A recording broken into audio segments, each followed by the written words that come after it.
Hi, I'm Tammy at Simply Set Free, and today is day 4 of our 2-week challenge to get rid of the clutter. Now today we are talking about magazine clutter. Now I love magazines. I love getting ideas about fashion and cooking and decorating. But you know what? A couple of years ago I figured out there's a way for me to get all of those great ideas, only do it for free, and not have any of the clutter.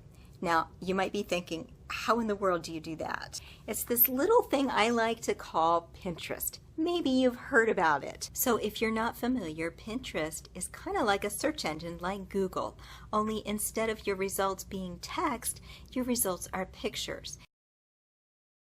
And so what you do is you create these virtual bulletin boards, so to speak, of ideas that you like, ideas of decorating or fashion or cooking or just about anything under the sun.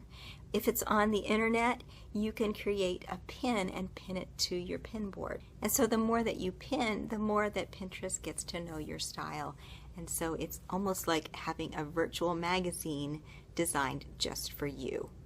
You've got to be really careful though, because Pinterest can be so addicting. It just sucks up all of your time. So even though it does save on the clutter, the physical clutter in your house, it can clutter up your time. So don't let it do that. But Pinterest is one way that you can eliminate the magazine clutter in your life.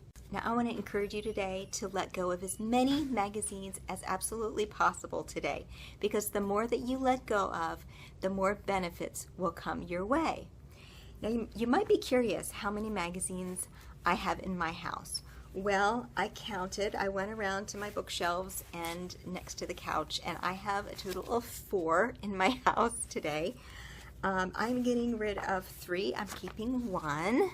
I'm keeping my outdoor spaces 1 because we're working on redesigning our back patio, so I'm going to keep that one.